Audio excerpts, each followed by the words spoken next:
Queridos juvenis, bom dia! Bom dia! Maravilha, Larissa, estamos aqui mais uma vez para ministrar na EBD da Assembleia de Deus, Marcas do Evangelho. Eu sou o pastor Gideão e você é a Larissa. Eu sou a Larissa, isso aí. Muito bem. Olha só, irmãos, hoje nós vamos estudar a lição de número 10, lição 10 da nossa revista Nossa, de já juvenis. estamos na lição 10? Na lição 10. O tempo Passou está passando rápido, hein? muito rápido. E hoje nós vamos estudar uma lição, Larissa, que tem um título assim um pouco diferente do habitual que a gente está acostumado a estudar aqui. Polêmico, a gente pode dizer? Polêmico, Polêmico, diferente, estranho para alguns, mas não tem problema.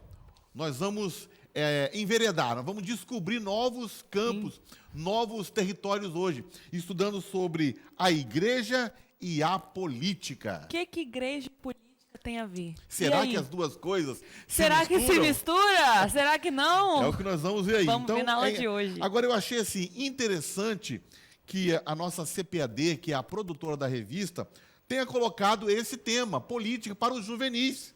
Eu acho que a CPAD arrasou nesse tema. Falar sobre política com os juvenis. Ainda mais que é uma idade, né, onde eles estão completando 16 anos também. Muitos deles já podem tirar o título de eleitor. Podem né? votar. Podem votar. É um tema super pertinente. Muito bem. Pertinente. Isso aí. Agora, Larissa, o que nós vamos discutir hoje aqui não é política no sentido assim partidário. Sim. Partido A, partido B, esquerda, candidato direita. A, candidato B. Não, Não. nada disso. Nós vamos discutir política no sentido assim um pouco mais geral, né? Mostrando um pouco o que é a realidade política para o juvenil, para os juvenis, né? Como que isso afeta a vida dos juvenis. E eu creio que a gente vai conseguir extrair coisas boas aqui dessa lição. Com certeza. Antes da gente começar, eu peço que você então dê um like aí nesse vídeo, se inscreva no canal, né? Faça comentário, participe do chat. E se você está nos visitando nesta manhã, coloque o seu nome aí. Diga quem te convidou para estar aqui e saiba que você é muito bem-vindo. Então vamos fazer uma oração com Larissa para a gente iniciar aqui o nosso bate-papo sobre a igreja e a política. Isso aí, então vamos orar todos juntos. Senhor, obrigada, Pai, porque nós estamos aqui em mais essa manhã, Senhor, para aprender mais sobre a sua palavra, aprender mais sobre o que o Senhor tem para nos ensinar no dia de hoje. Deus, que o Senhor possa falar profundamente aos nossos corações, mesmo sendo um tema aparentemente, né, simples, que nós não falamos muitas vezes, mas que o Senhor possa trazer lições muito valiosas para nós nessa manhã de hoje. No nome de Jesus, amém. E agora eu vou chamar um de vocês para fazer a nossa leitura. A leitura do texto bíblico vai servir de base para a nossa aula de hoje. Então, vamos lá. A paz, Senhor, Vinícius, tudo bem? Bom dia! Para aqueles que não sabem, meu nome é Lucas e hoje eu fui convidado para que estivesse lendo o texto bíblico de hoje. E o texto bíblico se encontra em dois livros diferentes. O primeiro livro que vamos ler agora se encontra em Mateus 22 e vamos ler do versículo 15 ao 21, que diz bem assim: Então, retirando-se os fariseus, consultaram entre si como surpreenderiam em alguma palavra, e enviaram-lhe os seus discípulos com os herodianos, dizendo: Mestre, bem sabemos que és verdadeiro, e ensinas o caminho de Deus segundo a verdade, e de ninguém se te dá, porque não olhes a aparência dos homens. Dize-nos, pois, que te parece? É lícito pagar o tributo a César ou não? Jesus, porém, conhecendo a sua malícia, disse: Por que me experimentais, hipócritas? Mostrai-me a moeda do tributo. E eles lhe apresentaram o dinheiro. E ele disse-lhes: De que é essa efígie e essa inscrição? Disse-lhe eles: De César. Então eles lhe disse: Dai, pois, a César o que é de César, e a Deus o que é de Deus.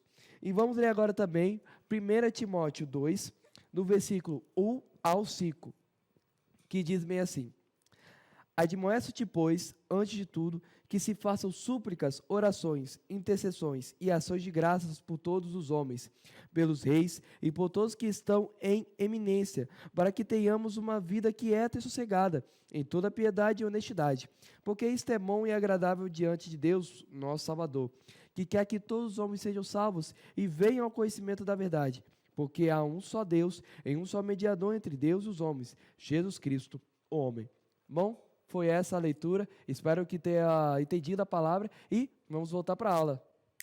Muito bom! Então, durante a aula, nós vamos falar um pouquinho mais sobre esse texto, mas a gente pode começar, né? Falando, o que é política? Qual é a definição, assim, certa de política? Então vamos lá. Larissa, a política está presente em tudo e em todos os lugares. Não mesmo? pense você que é juvenil, você que tem aí seus 15, 16, 17 anos, não pense que você escapa à política. Você não escapa. Todos nós, de alguma forma, estamos envolvidos com a política. Como assim? E é isso que a gente vai dizer aqui. Olha só, na antiguidade, o filósofo Aristóteles, ele disse uma frase assim muito célebre, que ficou assim, né, bem destacada, e ela é bem destacada, dizendo que o homem é um ser político. Um homem é um ser político. Ele queria dizer que os homens não nasceram para viver isolados. Então tem aquela frase também bem interessante, que diz assim, que ninguém é uma ilha. Será que alguém é uma ilha, Larissa? Não, né? Uma ilha é algo que fica isolado. Isolado, Nós não sozinho. somos isolados, nós temos relacionamentos Temos com os outros. relacionamentos, né? Então somos seres sociáveis, né? Mas não somos uma ilha, mas nós vivemos em grupos. Necessariamente a gente vive em grupos. A igreja, por exemplo, é um grupo, Sim. né? É um grupo social.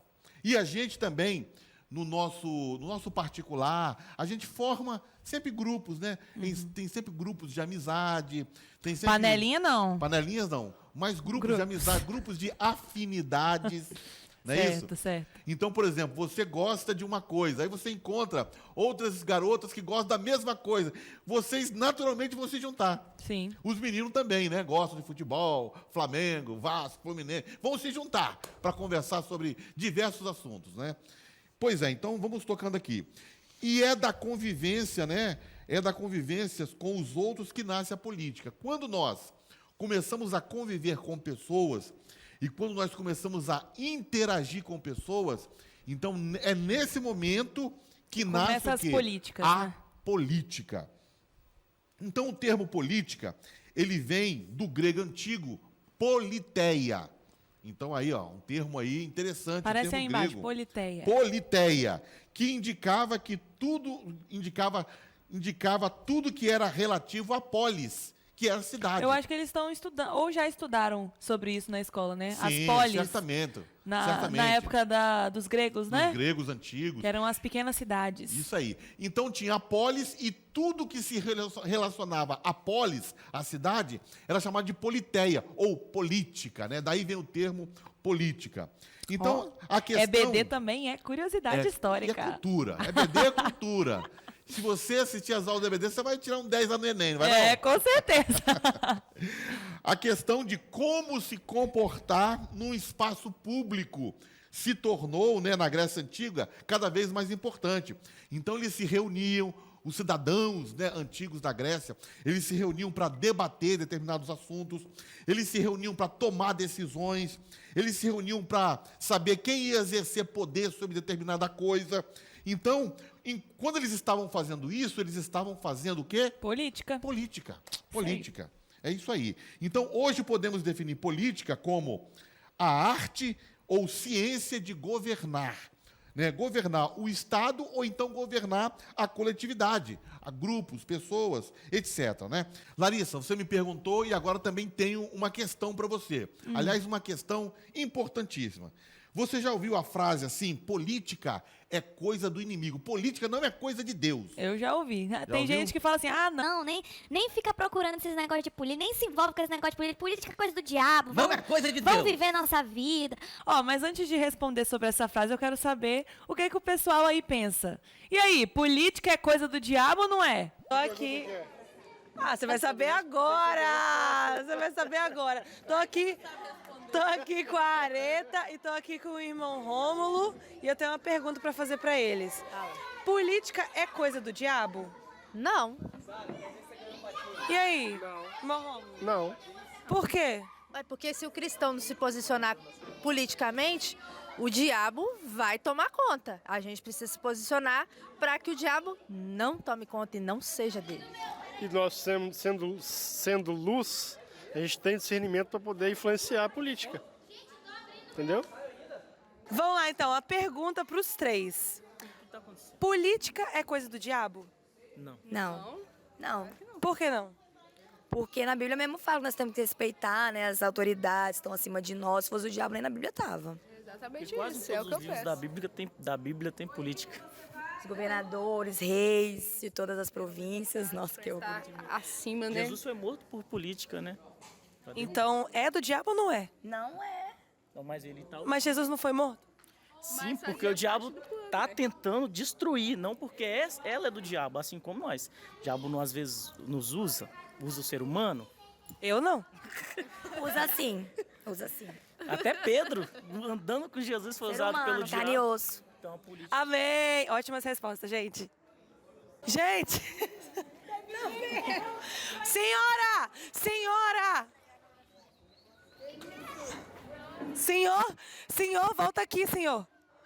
Estamos aqui agora com o diácono Hermes. Tem uma pergunta para fazer. Pode fazer. Política é coisa do diabo? Não, política não é coisa do diabo, não. Por quê? Porque a política, ela auxilia muitas leis, ela ajuda as pessoas. A forma que as pessoas tratam as coisas internas da política pode ser conduzida pelo diabo. Eu acho que quem decide o futuro do país não é a política, não. Somos nós. Quem decide é a pessoa que tá lá, quem tem a consciência boa, né? Que não é o que... Mas você acha que é do diabo? Não, acho que não. Foi o diabo que criou a política? Não. Foi Deus. Não, porque antigamente mesmo existia o governo e, tipo assim, Jesus mesmo fala, dai a César o que é de César, um exemplo, né? Que Jesus não fala mal do governo, dai a César o que é de César e a Deus o que é de Deus, um negócio assim, eu acho que é assim. Então, Davi, responde. Olha só, até largou o jogo, gente, muito bom. Tenho uma pergunta aqui pra você, Davi, e pra vocês também. Política é coisa do diabo? Lógico que não. É o que decide o futuro do país. Por exemplo, se você elege alguém que não tem responsabilidade com o seu país vai pra falência, igual a Rússia, já aconteceu uma vez com a Rússia. E aí? Um país inteiro faliu. Marcos, o que você acha disso também? Não, eu acho que não é... Ai. Claro, pergunta. Se política é coisa do diabo? Não. Igual como o Davi disse, a política decide o futuro do país. Basta, a gente escolher alguém que vai governar o nosso país melhor ou alguém que vai estragar o nosso país como está sendo. Muito bem, muito Isso aí. legal ver a participação de todo mundo. Joia! Então vamos responder agora, né? Vamos E lá. aí, política é coisa do diabo? Não, gente, política não é coisa Não do pode diabo. ser, pelo amor de Deus. Não foi o Não é, diabo não que é. inventou a política, não. A política, ela diz respeito da participação do cidadão nessa parte pública, né? Nessa Nessa conjuntura esfera social. pública. Então, o cristão, ele também é um cidadão. Ele tem duas cidadanias. Ele tem uma cidadania do céu, né? Uma cidadania celeste e uma cidadania terrena também. A gente poderia até dizer que o cristão, ele é mais político que todo mundo, porque ele tem duas cidadanias. Cidadania do céu e da terra. Exatamente. Ele tem que se relacionar bem com esses dois ambientes. Com as duas esferas, isso aí. É verdade. E, sendo um cidadão terrestre, o cristão também tem as suas responsabilidades e tem o dever também de agir, de participar Direitos e deveres. ali na esfera política. Então, esse papo aí de que política é coisa do diabo, a pessoa não quer se envolver em nada de política, não quer nem ouvir falar, gente, isso aí não tá certo. Balela. O cristão, inclusive, ele precisa ser ativo e participante nessa área da política, porque é assim que ele vai conseguir também fazer alguma diferença, né? É então, verdade. nós temos direitos, deveres, obrigações, responsabilidades como cidadãos. E todo cidadão brasileiro, inclusive os cristãos, precisam se submeter às leis do país, verdade. né? À Constituição. Porque o nosso país tem uma Constituição, tem uma série de leis, e nós, como cidadãos, precisamos seguir essas leis também. Mas, por outro lado, né, nós vamos seguir as leis instituídas. Porém, nós temos um manual de fé que é acima de qualquer lei humana, que é Está aqui. a Bíblia. Então, e aí? Será que eu devo obedecer mais o quê? Mais a Bíblia, mais a Constituição? Não, a Bíblia é o nosso manual de fé. A Bíblia é a nossa regra de fé e prática. Então, acima de todas as coisas, nós devemos obedecer e nos sujeitar à Bíblia. E também, enquanto cidadãos da terra, nós vamos obedecer às leis constituídas pela terra. Mas, enquanto cidadãos do céu, primeiramente, nós daremos prioridade em obedecer ao que está Amém. escrito na palavra de Deus. Glória a Deus, é isso mesmo. Larissa, eu pensando aqui em termos assim de personagens bíblicos que foram políticos, você se recorda de alguém aí que tenha sido Tem assim? vários, né? Você é fera na Bíblia. Hein? Vários, só de Então, falar, eu já pensei aqui uns 3 Vamos nomes. pensar alguns nomes aqui de cristãos do Antigo Testamento? Cristãos do Novo Testamento, né? Vamos Não, pensar mas assim. eu vou colocar de crentes. Crentes do Antigo Testamento. Antigo Testamento que foram políticos. Será que Sim. tem alguns? E eles todos fizeram a diferença também, Fizeram né? diferença no seu José foi um grande governador, um dos José maiores foi governadores governador do Egito. Gente, José mexia com política. Esse era o dia a dia de José, que era um jovem, depois se tornou um homem temente, fiel a Deus. Ele governava um estado, um país, uma nação. Davi também, rei Davi. O rei Davi. Também estava ali envolvido com será política. que Moisés também poderia se encaixar nesse perfil aí de... Moisés era um líder, né? E líder. a gente pode dizer que Moisés, ele viveu no meio da política, porque ele nasceu naquele ambiente do palácio de Faraó. Então, ele também, de certa forma, estava envolvido ali com a política. Ele governou a nação, liderou a nação e, inclusive, deu as leis para a nação de Israel. As leis lá no deserto.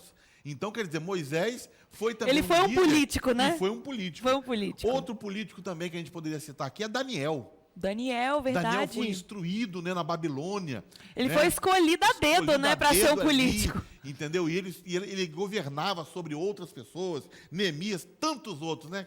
E de mulher? De mulher? Tem as juízas, Débora, né? Débora. Débora foi uma E mulher. Débora. Foi uma mulher sensacional. E Débora também. Muito bem. Larissa, agora vamos falar sobre a nossa Constituição, né? Constituição. Nós sabemos que cada país ele é regido por uma, chamada assim, uma carta magna, uma Constituição. E a nossa Constituição, primeiramente eu quero chamar o doutor Diego Lima, nosso jovem, que chique, advogado, gente. doutor. Temos um homem da doutor lei. aqui entre nós. Eu o chamei para dar uma palhinha aqui, falar sobre a nossa Constituição de 1988. Muito bom. Vai aí, com você aí, doutor Diego. Queridos teens, a paz do Senhor, foi-me feito o seguinte desafio de falar a respeito de qual a importância da Constituição em um país e qual a nossa necessidade de obedecer a essa Constituição. Queridos, a Constituição da República é uma carta normativa, é um dispositivo normativo que contém normas, que contém regras, que contém princípios e valores, e esses princípios, esses valores, esses dispositivos normativos que uma Constituição possui devem ser observados por todos esses cidadãos que compõem esse país e essa nação. E nós cristãos, como legítimos cidadãos, como participantes dessa nação, devemos obedecer essa carta, a esse dispositivo normativo, e devemos fazer isso porque a própria palavra de Deus nos diz a respeito disso. Inclusive, em 1 Pedro, capítulo 2, versículo 13, está escrito que nós devemos obedecer à ordenança humana por amor a Deus. Deus abençoe, queridos teens. Excelente aula para vocês. Muito bem, né?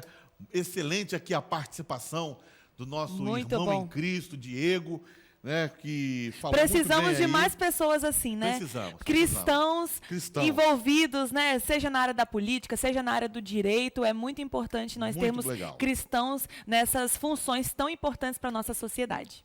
Muito bem. Né? Agora vamos fazer aqui um breve comentário sobre a Bíblia e a Constituição. Como cidadãos brasileiros, olha só, nós somos crentes, somos servos de Deus, somos membros de uma igreja, mas nós também somos cidadãos brasileiros. E como cidadãos brasileiros, nós precisamos estar, né, estamos regidos por uma Constituição Federal. Né? E como cidadão do reino dos céus, você já falou sobre isso, nós temos a Bíblia. Então eu tenho aqui, Larissa, vamos dizer aqui, né, a nossa Constituição e a Bíblia. Aí nós temos o seguinte, enquanto cidadãos dos céus, nós, do reino de Deus, nós temos que obedecer à palavra de Deus, mas nós também temos que obedecer à nossa Constituição. E enquanto cidadãos terrenos, precisamos atentar para a nossa, né, Constituição. Então, ambas, né, tanto a Bíblia como a Constituição Federal, elas estabelecem normas e enumeram regras e descrevem os nossos direitos e deveres. Você que é juvenil, você tem, né, enquanto cidadão também aqui do país, você tem direitos e você tem deveres, responsabilidades.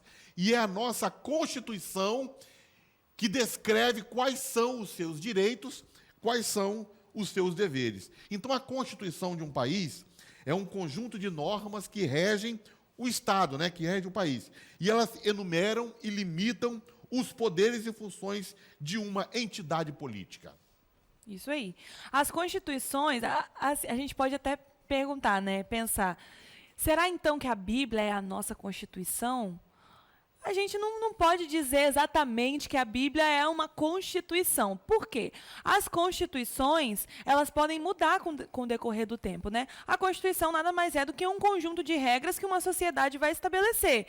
E as sociedades, elas mudam com o decorrer do tempo. Se atualizam. Se atualizam, né? As né? constituições se atualizam. E é exatamente isso que acontece. Então, o Brasil já teve 7 constituições federais. 7 constituições. Mais uma curiosidade histórica aí para você. Se cai no Enem... Já sabe, 7 constituições federais. E, além disso, existem as emendas constitucionais, que são aquelas adições, né, que são colocadas ali também nessas leis. E aí acontece isso, altera um, tira uma coisa, adiciona outra, como tem acontecido constantemente. E, nesse aspecto, a Bíblia, ela não tem nada a ver com Constituição. Por quê? A Bíblia é imutável. A Bíblia, ela é infalível. A Constituição, ela é escrita por homens humanos que falham, que erram, que pecam. Então, ela não é 100% confiável. Agora, a Bíblia não. A Bíblia ela foi inspirada pelo Espírito Santo, né? A própria Bíblia afirma sobre si mesma. Deus é o autor dela mesma. Em Deus não há sombra de variação ou dúvida. Então, a Bíblia é uma obra divina, escrita por homens inspirados por Deus. E o conteúdo da Bíblia pode passar anos, pode passar décadas, pode passar séculos, mas ele continua sendo inalterável. Amém. Ele continua sendo atual. Eu tenho até uma frase que diz, né? A Bíblia é mais atual do que o Jornal de Amanhã. Ela é o único livro que foi escrito, há milhões não, há centenas de anos atrás, milhares. Milhares. Oh, meu Deus, fiz uma Começou conta. a ser escrita a milhares. Fiz uma conta errada de matemática. A Bíblia é o único livro que foi escrito há milhares de anos atrás, mas ela ainda assim permanece atual, permanece com seus conteúdos sendo aplicáveis para qualquer momento, para qualquer sociedade. Né? Então, quando os pregadores, né, aqueles pregadores que gostam de empolgar as plateias, as multidões, falam bem assim, que a Bíblia é a nossa Constituição, é a nossa carta magna, é a nossa carta principal. Na verdade, podemos dizer que eles estão assim poetizando um pouco, né? Porque uma Constituição do país muda. Ela pode acabar, ela pode ser alterada, ela pode ser atualizada, conforme você falou aí. Exatamente. Muito bem colocado. Agora, como cidadãos brasileiros e cidadãos do Reino de Deus, devemos ser exemplo, né, para todos. Então, aqui está algo assim que a gente deve realmente atentar. Por quê? Nós temos responsabilidades enquanto cidadãos. Sim. Então, nós precisamos atender a determinadas normas da lei. Então, nós devemos, por exemplo, obedecer e respeitar os governos. Isso é até uma palavra que está nas Escrituras. Romanos, capítulo 13, versículo de 1 a 7, fala sobre isso. E Paulo falou o seguinte: todos devem sujeitar-se às autoridades superiores, porquanto não há autoridade que não venha de Deus.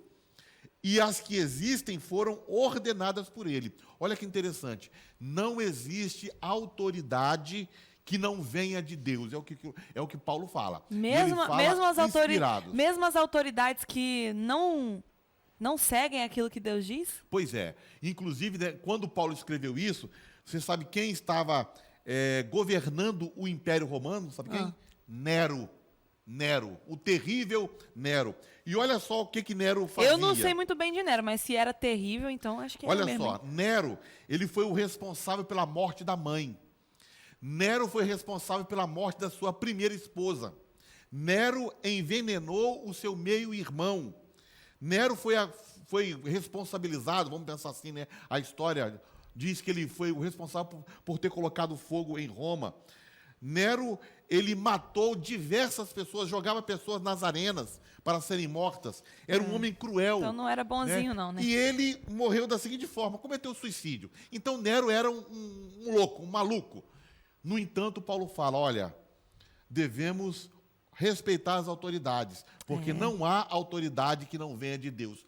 De alguma forma, Deus permitiu que Nero, esse louco, estivesse lá governando o Império Romano.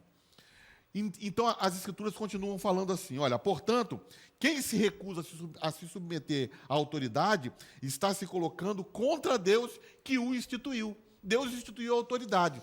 Não é só autoridade em termos de governo, prefeito, vereador, presidente, deputado, não. Qualquer autoridade, se alguém está imbuído de poder, de autoridade, diz a palavra de Deus que foi Deus que concedeu, né, essa concedeu autoridade. isso aí. E você ir contra a autoridade, você está indo contra Deus. O próprio Deus, né?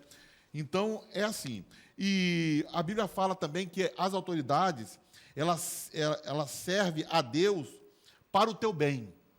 Então, o que os homens fazem, né, sejam eles na esfera municipal, estadual, federal, né, nacional, de alguma forma é para o nosso bem. Nós devemos obedecer às regras, né, que estão estabelecidas, devemos obedecer à nossa Constituição. Então, nós devemos andar corretamente, devemos andar dignamente, de forma que não demos escândalo para ninguém, né, nem para gentio, nem para judeu, nem para a igreja.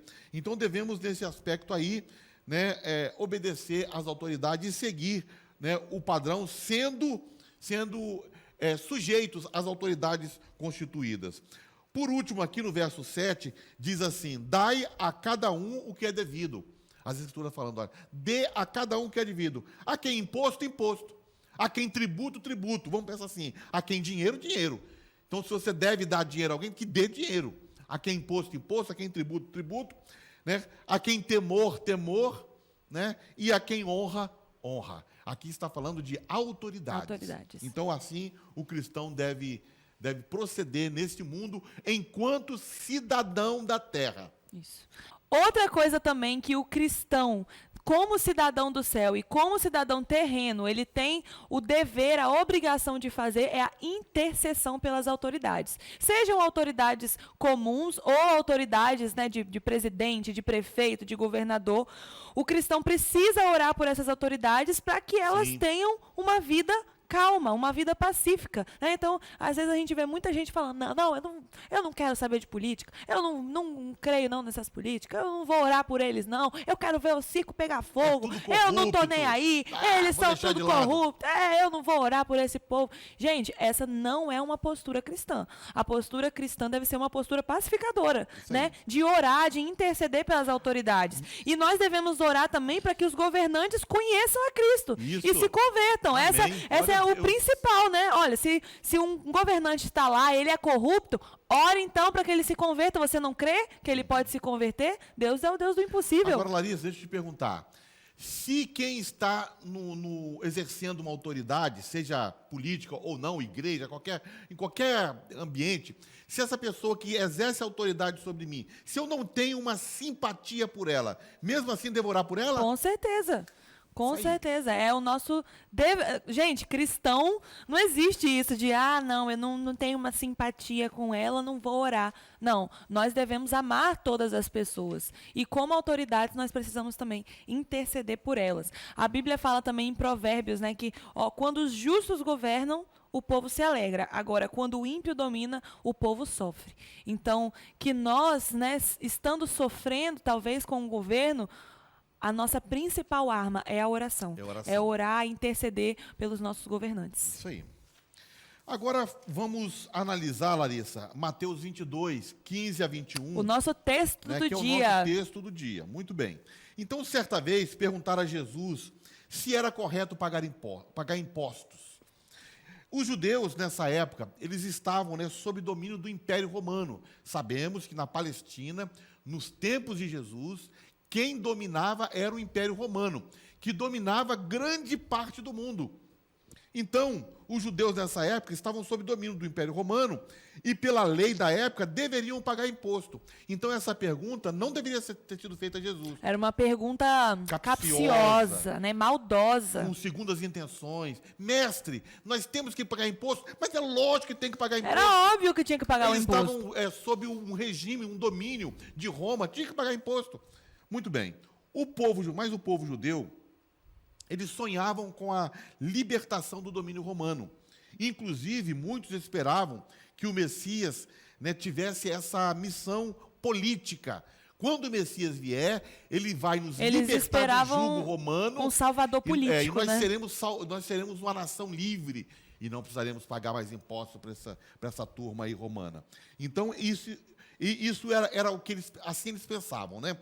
Quando Jesus esteve aqui entre eles, Jesus fez um milagre, o milagre da multiplicação dos pães, e após esse milagre, eles falaram assim, olha, esse é o Messias, vamos pegar ele, vamos levar para Jerusalém e vamos fazer dele o nosso rei. O que Jesus fez?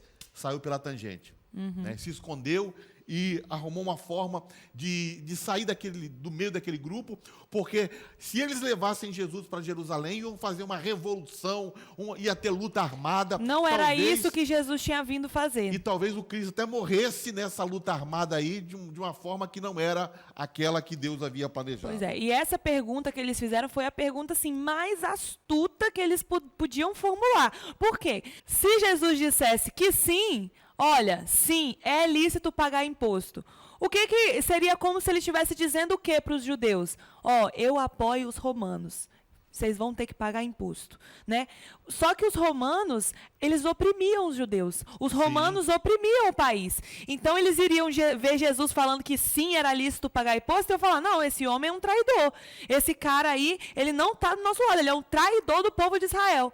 Agora, se Jesus falasse que não era lícito pagar imposto, eles iam fazer o quê? Entregar Jesus para as autoridades romanas. Olha só, ele ali está falando que não é lícito, não é para a gente pagar imposto. Ou seja, não era uma pergunta que eles realmente queriam saber a resposta. Eles fizeram essa pergunta realmente para pegar Jesus ali no pulo, em alguma coisa. Eles buscavam alguma coisa para condenar Jesus. E se Jesus não respondesse nada, eles podiam entregar para um e para o outro. Ou seja, era uma pergunta que parece que não tinha como fugir. Ou você era entregue para os judeus, ou você era entregue para os romanos, ou você era entregue para um dos dois.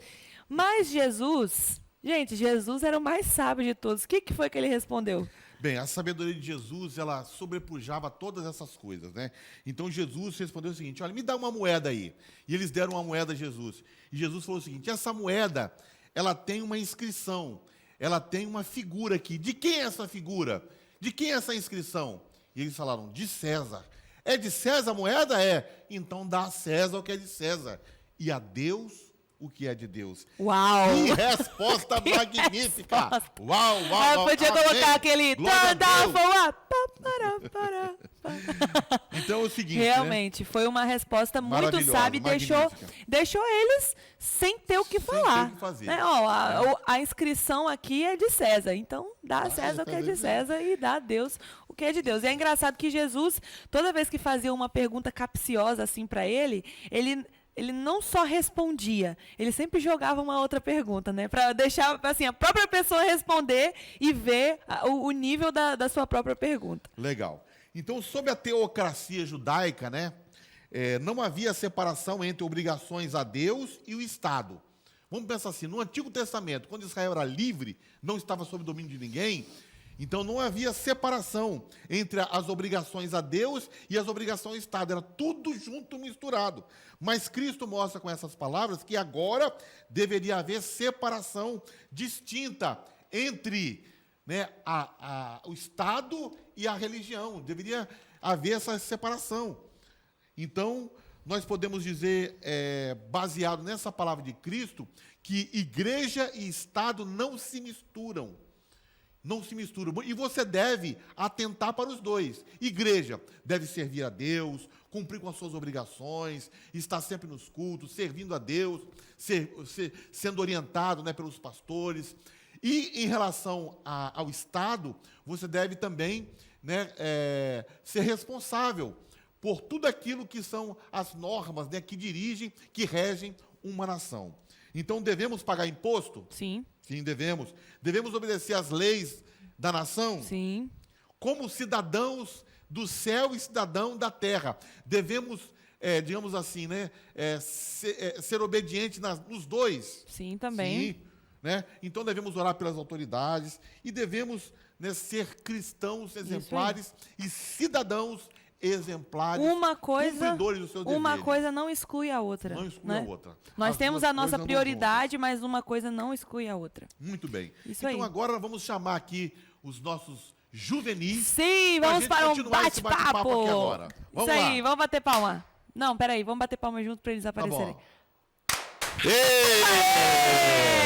Estamos aqui com os juvenis e também com o Lucas. Juvenis e Lucas.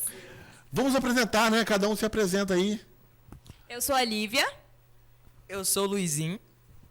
Ó, estamos passando o microfone, hein? Eu sou o Lucas. Eu sou o Pedro. Muito bem. Nós acabamos de falar agora sobre a igreja e a política. Isso é um tema legal para a gente conversar aqui, né? Polêmico. Então vamos lá. Eu queria começar fazendo a seguinte pergunta. Você conhece algum personagem da Bíblia que tenha sido político? Será que tem na Bíblia alguém que... Eu também acho que tiveram vários reis, né? Governadores. Cita um aí então. Vamos, cada um citando um. Tá, Davi, como rei. Davi, o rei Davi. Rei Davi. Político. Salomão, rei também. Salomão foi rei também, muito bem. Neemias, governador do povo de Israel. Isso. E Débora, que foi uma juíza. Juíza, só porque- Débora. Débora foi juíza. Ó, as meninas estão puxando, as meninas Débora. Olha, interessante também, José, né, que foi governador no Egito. Só faltou você falar um. Você sabe algum? Débora, juíza. Débora. Repetindo? Que isso, Larissa? Ó, elas Daniel, gente. combinaram. Nós falamos Daniel. isso na aula, nós Daniel. falamos na aula. Tá bom, Daniel. Agora vamos fazer a seguinte discussão aqui. Você já pensou alguma vez em ser um político? Seguir a carreira política? Que deve ser legal, né? Ser um político, um vereador, um deputado, um prefeito. Fala aí, Lucas. Ó, de forma alguma eu pensei em ser um político, porque tem que ser uma pessoa muito persuasiva, tem que ter argumento, tem que lidar bem com todo mundo e é muito difícil, a não ser que você finja, a maioria das vezes você tem que fingir ser o que você não é. Enfim, eu nunca E pensei aí, em não, ser. então levantou um bom ponto. Todo político tem que fingir ser quem não é? Opa, pra agradar? Luizinho, vai, Luizinho. Eu, por acaso, já pensei em ser político. Por acaso. Uau! Mas o que você pensou assim? Eu pensei pelo carisma, assim, pelo jeito persuasivo de falar, Ó. de cumprimentar as pessoas, Mas de você- persuadir também as pessoas. Você acha que todo político tem que ser duas caras, então? Pra conseguir persuadir, conseguir ter aquele jeitinho? Entre aspas, sim. Porque um político que não é simpático, não é persuasivo, ele não consegue ganhar uma eleição. Ele não consegue ganhar o coração do povo. Então ele tem que ser isso, mas o certo seria ele ser isso naturalmente. Ele ser essa pessoa carismática, ele ser essa pessoa persuasiva de natureza. E ele, por isso, se tornar político. Não ele, tipo, ser uma pessoa fechada e ser persuasiva só para ser político. Eu acho que seria uma injustiça. Maldosa e manipuladora, Demais. né? Então tem que ter assim um jogo de cintura, tem que saber entrar e sair em diversos ambientes. E por que, Lívia, você acha assim que quando alguém na igreja, uma pessoa na igreja, é aquela pessoa que conversa com todo mundo, abraça todo mundo, geralmente alguém fala assim, não, fulano é político, muito político. Por que será? Porque essa pessoa é uma pessoa carismática. Então, assim, as pessoas gostam de estar perto dessa pessoa e é uma pessoa que ela tem moral e ela tem uma opinião, assim, vamos dizer dessa forma. Porque uma pessoa, quando ela tem moral pra alguma coisa, ela coloca aquilo ali, todo mundo vai assim, é verdade, isso aí você tem razão. É uma influenciadora, né? Isso, a pessoa tem uma influência. E o detalhe do político que ele, para ser político, ele precisa dos outros. As pessoas precisam eleger ele. Aham. Então ele tem que tentar ali ter aquele jogo de cintura, como o senhor falou, de se dar bem com todo mundo, de, assim, ele não pode ser isento também, né, ser imparcial. Ele tem que defender as suas ideias, mas se ele quer ganhar, ele tem que tentar atingir ambos os lados, né? Tanto quem concorda com ele, como quem não concorda, sendo o mais... Até porque ele vai governar para todos, para né? todo mundo, exatamente. Verdade. Mas por isso é questão de ser carismático. Você tem que ganhar os votos das pessoas. E também ser muito comunicativo, né? Por exemplo, chegar aqui, e aí? E ser muito comunicativo com todo mundo, conversar bem com todo mundo, lidar bem com todo mundo também. Nós tivemos uma experiência recentemente aqui na igreja, onde vieram alguns políticos e a gente percebeu isso, né? Todos os políticos que vieram, eles cumprimentavam a gente como se fossem amigos de infância, como se tivessem visto cada um nascer, porque era uma simpatia, né, sem igual. Mas é isso que fala, né, quando se diz de ter o jogo de cintura, de ser persuasivo. Não no sentido maldoso, digamos assim, né? Claro que existem os que são maldosos, mas no sentido de você conseguir se comunicar com todas as pessoas, ser simpático, né? Ok, vamos trazer uma outra situação aqui agora para a gente poder debater, né? Atos, capítulo 5, versículo 29, diz assim: importa obedecer a Deus do que aos homens. Importa obedecer a Deus do que aos homens. O que você acha, Pedro, que essa palavra aí significa em relação a nós obedecermos, por exemplo, às autoridades aqui da terra?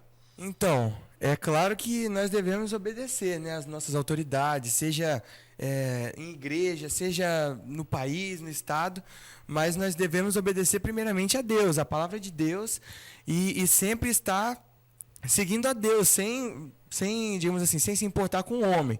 Mas, como eu disse, é muito importante que a gente respeite também os nossos líderes, as nossas autoridades, mas sempre primeiramente a Deus. Amém.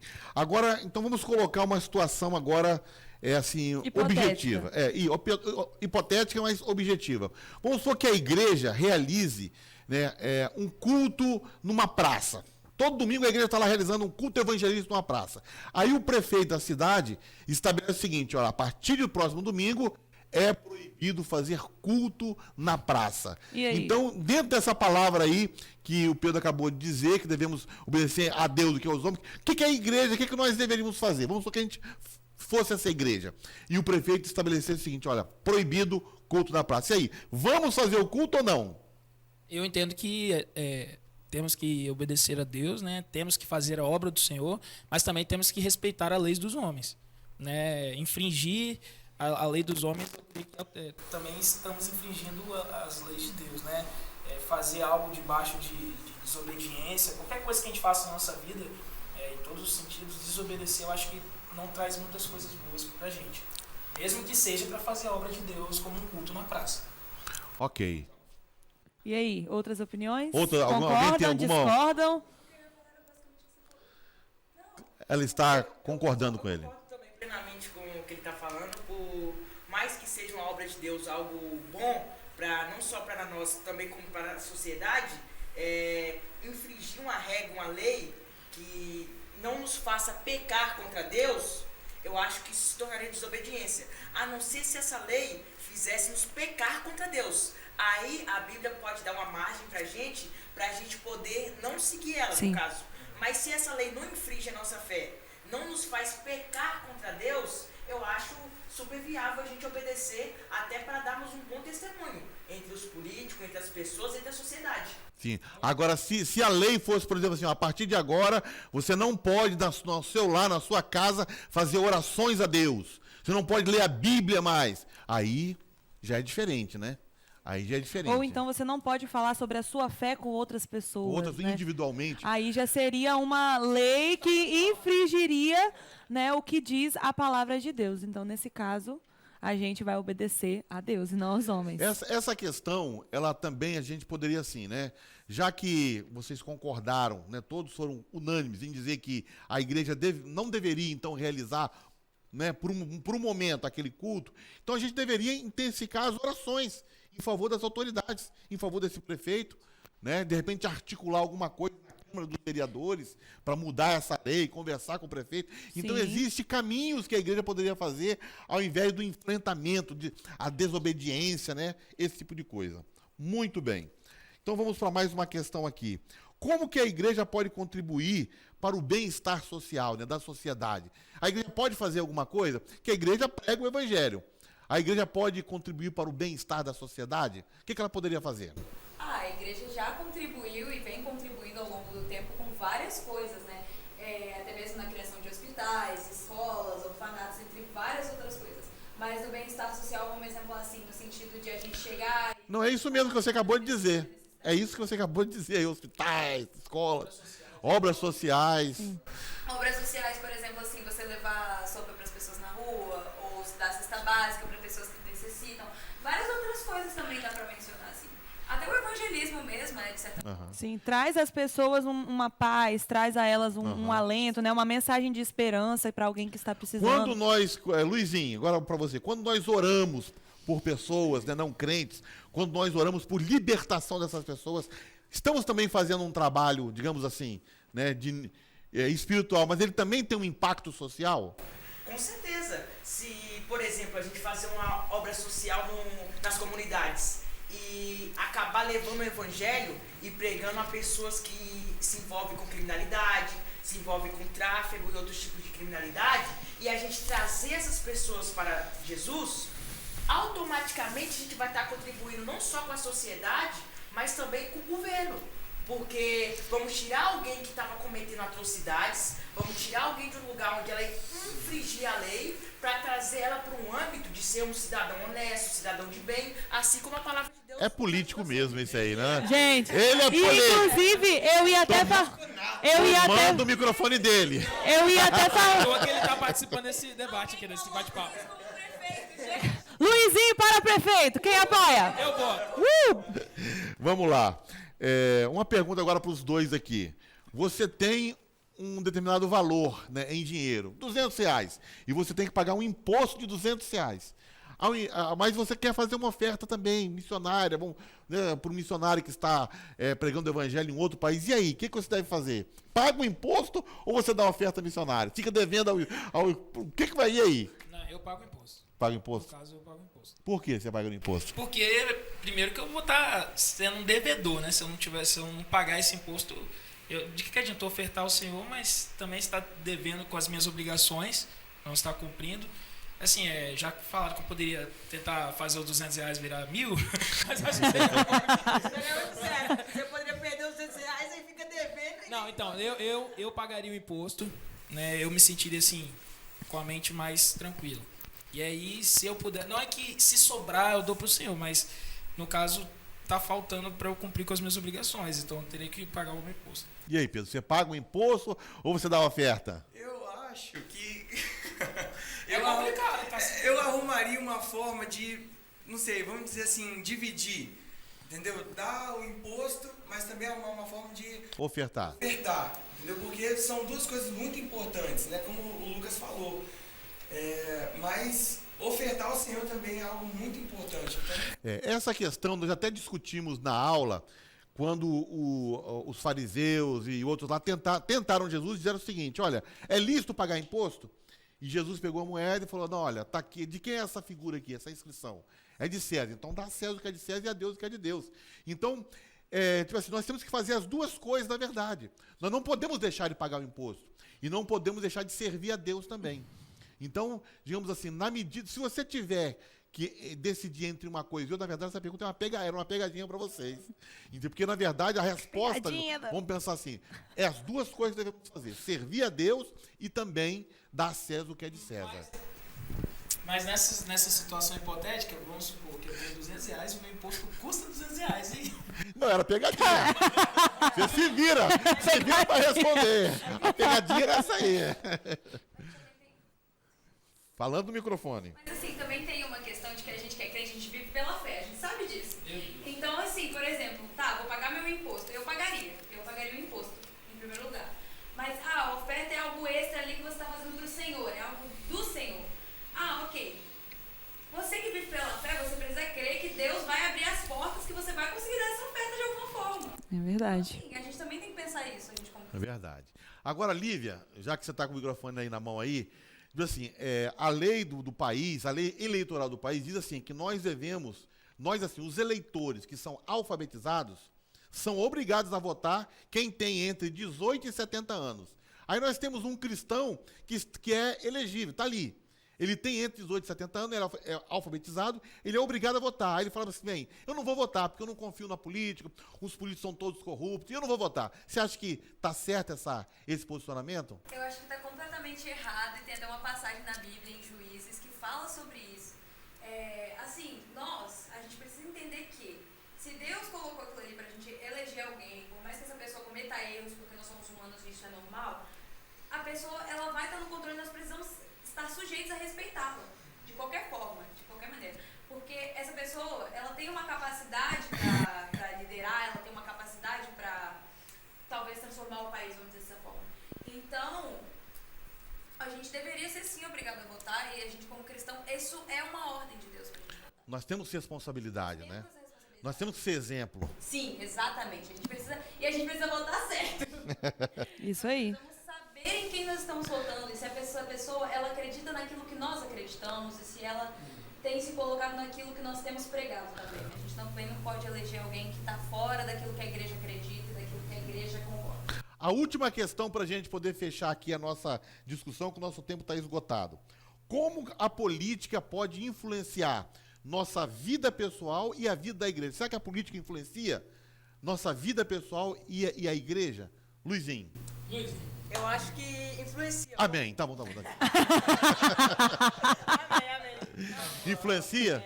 Como já foi falado no exemplo anterior, por exemplo, se um prefeito não crente, ele pode instituir uma lei que proíba a igreja de pregar o evangelho, por exemplo, na feira, como a gente faz as ações sociais, nas ruas de Campo Grande. Se entre o prefeito e institui uma lei que proíbe a gente de fazer isso, ele vai estar diretamente impactando, né?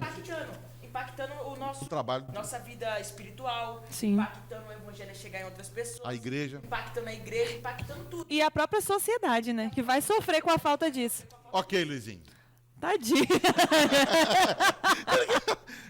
E aí? Luizinho para prefeito. Como a igreja, agora eu bolei com a pergunta, como é que é? Como influencia na vida pessoal e a igreja? Sim, influencia completamente, né? Questão pessoal, questão de ideias, pensamentos ideológicos que vão contra o que a Bíblia fala, questões como aborto, Sim, isso aí. Não só a questão de impedir a gente de cultuar, mas o que a gente deveria ser como servos do Senhor. Então, se a gente elege um político, né, que é a favor do aborto, por exemplo, a gente vai estar debaixo das regras ali, né, debaixo das leis da Constituição, e se for aprovado, cabe a gente aceitar, o que a gente deveria, na verdade, combater e ser contra isso, como cristãos. Sim. Eu acho que influencia nessa questão da vida pessoal e espiritual, como o Luizinho falou. Eu poderia, como foi falado no teatro, né, da cantata também, né, que instituiu-se uma lei que agora não se pode mais pesquisar sobre Jesus, enfim, isso daí atrapalharia a nossa vida como servo de Deus, né? Talvez viveríamos como alguns países já vivem, né? Perseguidos, né? Abatidos, mas não... Destruídos. Pedro, na pandemia, você se recorda de alguma coisa que o governo tenha feito que impactou a igreja? Na pandemia, por exemplo? Os cultos da igreja. De fechar, né, as igrejas. Algumas igrejas se fecharam por aquele tempo e até hoje, inclusive, acabaram, entendeu? E outras? Aqui, por exemplo, nós fechou aqui? Não. Aqui nós continuamos com as EBDs online, inclusive estamos aqui até hoje. Mas impactou os cultos. Sim, impactou os cultos. Tiveram 3 cultos, 2... Porque tinha uma quantidade, né, de pessoas. Sim, né? existia a lei, né, que instituía a quantidade instituía de pessoas que tinha que ter em cada culto. Algumas igrejas escolheram... Isso, algumas igrejas escolheram fechar, né, mas outras permaneceram abertas aí com essas regras, mas obedecendo também, né, debaixo da autoridade. Justamente, então a restrição da quantidade de pessoas, o distanciamento, a máscara, tudo isso aí influenciou, de alguma forma, o trabalho da igreja. E aqui na Marco da Velha nós somos obedientes, e nós cumprimos, né, tudo, e glória a Deus que Deus abençoe e continue abençoando a gente. Amém? Irmãos, vamos então concluir a nossa aula. Você agora pode ofertar aí com o PicPay, com Isso aí. Pix, com transferência E pague bancária. seus impostos. Pague seus impostos também, entendeu? E não esqueça de participar da campanha dos 1000 valentes. Nos ajude a comprar este terreno aqui para a glória de Deus. E agora eu quero pedir que o nosso irmão mais político aqui faça uma oração concluir nossa aula. Quem vai? Quem será que é o mais político? Ah, é ele. Ora aí, Luizinho, para a gente concluir. Encerrando a aula. Senhor, meu Deus e Pai, desde já agradeço, ó Pai, por essa aula maravilhosa, ó Pai, Amém. por a vida de cada, Senhor, juvenil, Senhor, que está assistindo, Senhor, na sua Glória a casa, Deus. Senhor. Agradeço, ó Pai, por termos a liberdade, Senhor, de cultuar, Senhor, o Teu santo nome, Senhor, de expressar a nossa fé, Obrigada, Senhor. Muita gratidão e amor ao Teu santo nome, ó Pai. Encerramos essa aula, Senhor, e que tudo que foi passado aqui, Senhor, possa penetrar os corações e tudo venha ser para a Nome honra e de glória do Teu Jesus. santo nome, ó Pai. É assim meu clamor, já grato por tudo, em nome de Jesus. Amém. Amém. Até mais. Tchau!